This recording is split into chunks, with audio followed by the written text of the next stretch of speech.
Good afternoon. Thank you all for being here.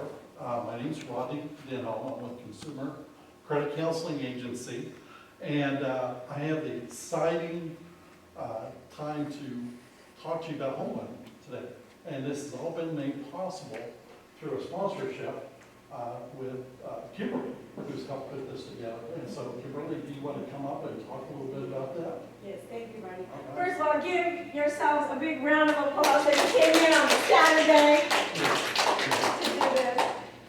My name is Kimberly Trigg. I'm with the Salina Council, which is part of the Great Plains Association of Realtors.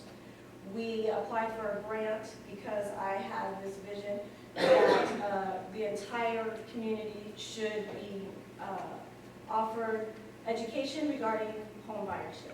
I'm also a real estate agent for Next Home Forward. The Salina Council was very excited to do this, so I spoke with Rodney, who is a certified HUD instructor, which these classes are, there's a fee for them. So we applied for a grant to make it to where we could do this for the entire community.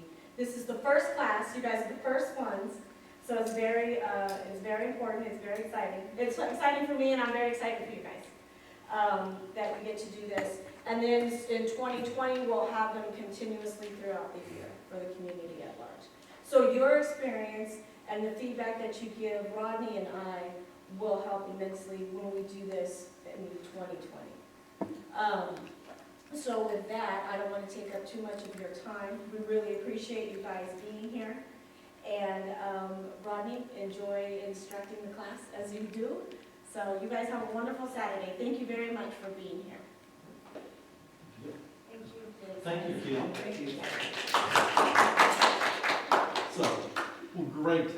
So this is very exciting that we have this sponsorship, and it's even more exciting that this will carry on until next year too. So, because as she said, normally this is a $75 class to attend, and for some people that could be a hindrance, and so we don't want that. So this is great.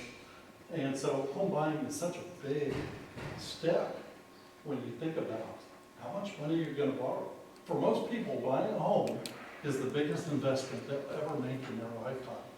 And so you want to know all there is to know what questions to ask, because there is no dumb question. So please, it's very informal today.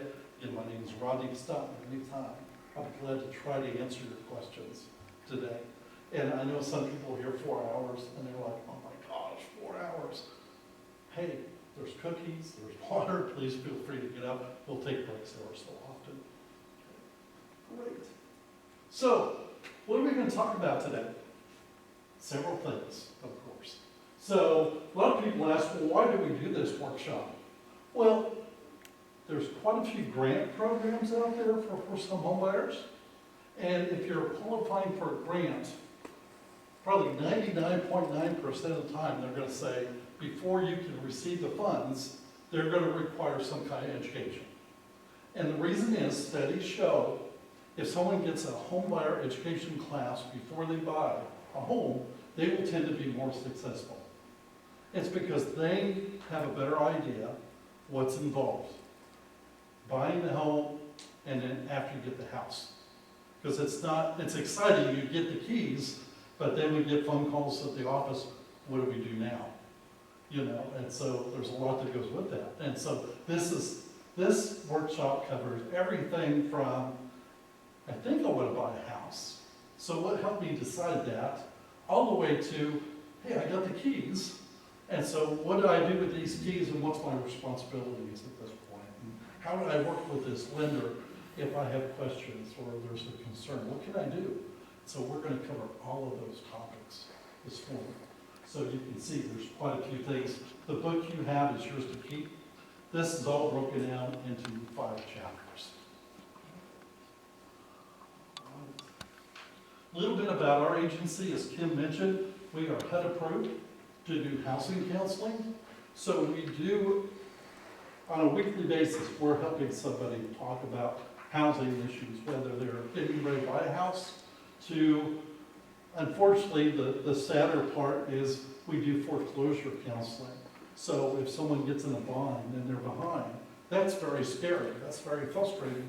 So we try to help find what are your options and how can we help you work with your lender to stay in your home? Or do we need to look at plan B or C? So anytime someone comes to our office and wants to sit down individually for a housing issue, whether it's to look at buying or they have a home, but there's some issues, that's a free service. We also do free budget and credit counseling. So again, that's a community service as a nonprofit we offer this area. So if we can be a resource, let us know. So enough about us. You're here to get ready to buy a home. So I'm curious, how many of you are in the process of shopping? Anyone? Kind of? Window shopping. Window shopping? Okay. I'm So- past shopping. Okay. Now you're with Yeah, Habitat. so I'm like way past shopping. There we go. So you really, it's picked out. Yes. Yeah, Yes. I'm kind of using Okay. yeah, those are really my work, there's a key in my hand in the next couple weeks, so. Do what now? The key there's key in my hand. Oh, wow. So you're closing here pretty soon? Yes. Wow, okay, so that's great. And this is typical for any class that I teach. We'll have some folks who are thinking, hey, I think what to buy, all the way to, hey, I'm closing in a week or two, and I need a certificate, or, whatever reason they came. And so that reminds me, when we're through this afternoon, I will go back and issue certificates for all of you. So someone asked me, should they write their address on the handout back there? I'm thinking, if you would please, so I can mail those to you, that would be great. Okay. All right. So if you're ready, we'll get started. So I'm going to have you look at page 2 of your workbook. And the first section of this book is now we're talking about what are some reasons why someone would buy a home. And so I always like to pose that to the group. What helped you decide that home buying, home ownership, is something that's a good thing to do at this point, at this time? Do you have anything that helped you make that decision? Just knowing that you're paying rent every month and putting money into somebody else's pocket to walk away from something that was never yours. Okay, sure. So, I rent too, so you're right, we get shelter. If you have a good landlord, if something breaks, they come out and get it fixed pretty soon. But at the end of the day, that money is going to the landlord.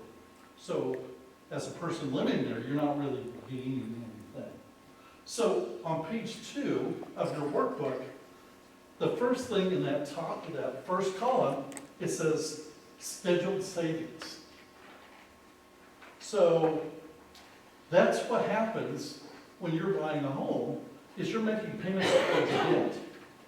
And every time you make a payment, you're paying that debt a little bit lower. So you're actually building equity in your home. So does everyone understand what equity is? It's a word that gets thrown out quite a bit. Okay? So equity basically is how much of the house do you own? So if you take what the house is worth, subtract out what you still owe, the difference is the part that you own. So when you hear ads on TV or the radio from a lender saying, we would like to do a home equity loan with you, that's what they're wanting to do, is lend you money towards the portion you have paid off. Okay?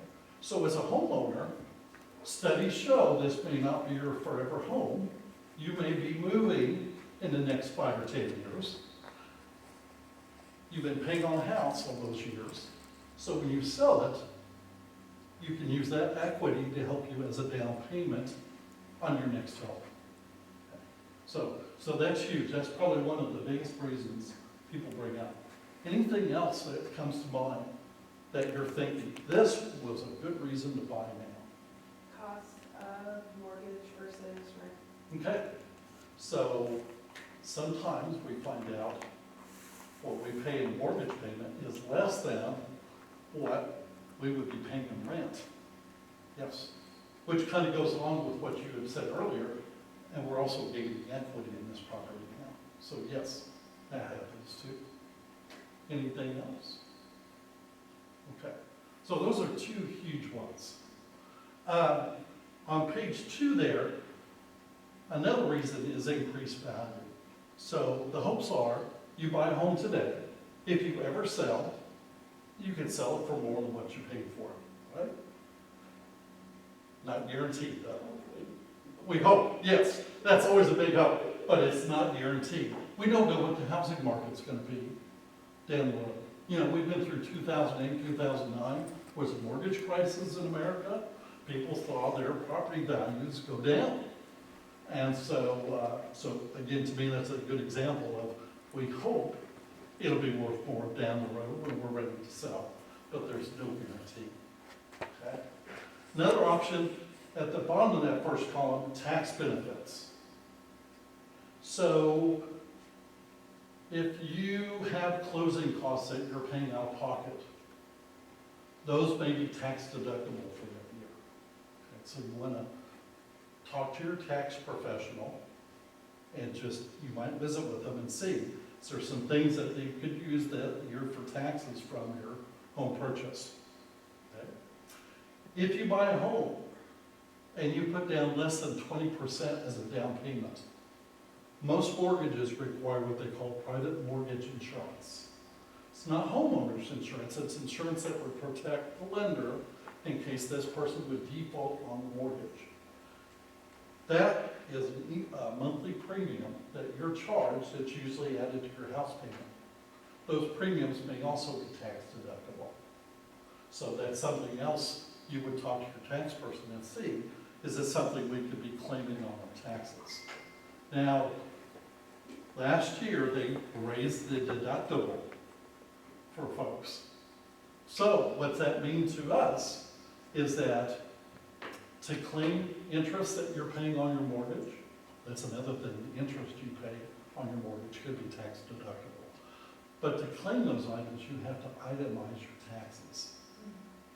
So that's where you and the tax person would have to sit down and look at, based on what the new tax deductions are. Would it pay better to do itemization or use the standard deduction? Okay. I'm not your tax expert, so go talk to that person that knows more about that. But that's something you want to find out. Are these things that you could use to benefit your taxes that year? Okay. All right, so those are some of the pluses, the things that help people decide this is a good time to buy. Can you think of any, maybe not disadvantages, but worries about home ownership? The right location. Okay, location. Am I really buying a home where I would like to be? Okay, Or if I'm buying a home that will sell in 3 to 5 years, okay. that has the location that's desirable for a new homeowner. Ah, okay. So if you're thinking you may not be there forever, can you sell it for down the road for more? Yeah, absolutely. Repairs and natural disasters that you have to Right. take care of, that your landlord will do. Right. Repairs and maintenance is probably the biggest one. And that's the bottom one on page 2 there in that second column. You know, if you had a good landlord and the hot water tank blows out, you could call the landlord and they took care of it for you. Well, as homeowners, guess what? You're the landlord. So the hot water tank blows out. It's either, hey, I can fix that, and you know that I just have to go to the city to get a permit. I can go down to whoever and get the tank and I'll replace it. If I'm not a plumbing person, now I need to go hire somebody to come in and do that for me. So now I have to pay for that person's time. So in some ways, home ownership depending on repairs and maintenance, some ways can be more expensive than renting, more money out of your pocket. Mobility was another one. So if I'm in a job that is thinking I might be moving in a year or 2, or in 3 or what, as homeowners, it's not as simple as saying, hey, you know what, next weekend I'm gonna move to Concordia. I'll just pack up and leave. Well, as homeowners, as a homeowner, I've got a house here. I've still got a mortgage to pay. I've got utilities to pay. So if I just up and move and I'm living somewhere else, and this may not be fun, you might have two house payments, or a house payment and a rent payment. So again, it goes back to what's the housing market at that time when you're trying to move. You just don't know how long it would take to sell a home. One more thing on that, oh, yes, ma'am. I had one more thing I wanted to add. Yes, One thing that sometimes the homeowners don't consider is the zoning. Is it zoned also, is it not just residential, but is it also commercial? If you're buying, if your house is in a commercial zone, also commercial zone, that means that your neighbor can actually start a business out of his garage. yes, so, So, you know, and then there would be all these cars and then this and that, so you have to really know that to too. check that stuff out. Yeah. Yeah, especially when you're shopping around for a home to buy. What's that area look like and the zoning, absolutely. And conversely, if you want to start a business out of your garage, Yes, make sure you have some commercial zoning. and talk to the city about that. And Yeah. what would that look like if I did want to open a shop in my garage? Can I even do that in the neighborhood I'm living in? And on Saturday night, there's this guy that's got the business out of the garage, and we have beer parties and invite everybody over. Right, You know, right. those are just things you never think about. Right. So those are things that we'll talk about when we get to more the shopping for a house, is yes, does the neighbors have the disco ball out on Friday night? And the whole neighborhood is one big party. Things you need to know, yes. The last thing on that page I'll bring up, thank you for bringing that up. The last thing anyone wants to even talk about at a first-time homebuyer workshop is possibility of foreclosure. What happens if I get behind? What will the lender, what can the lender do? We'll talk about that, but my focus today will be, when we get to that part, is what should I do as a homeowner if I know there's gonna be an issue, there's gonna be a problem? There's things that I should be doing to help keep my options available too.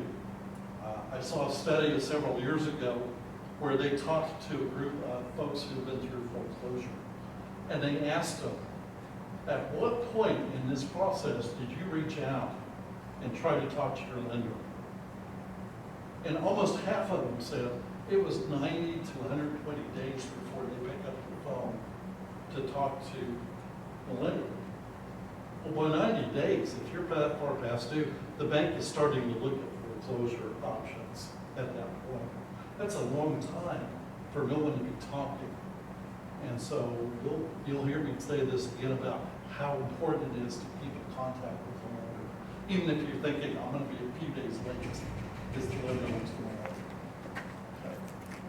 Okay. All right, questions, comments? All right, so I get to put you to work. All right, so in your handouts, Rachel, I've got it up here. You should have a handout that looks like this. How much can you spend for housing? So, I would like to let you have a few minutes, or 5 minutes, to fill this out. And what I'd like you to do, in the first column, it's asking, what kind of debt payments do you currently have? This would be Visa, MasterCard, student loans, medical bill payments, car loan,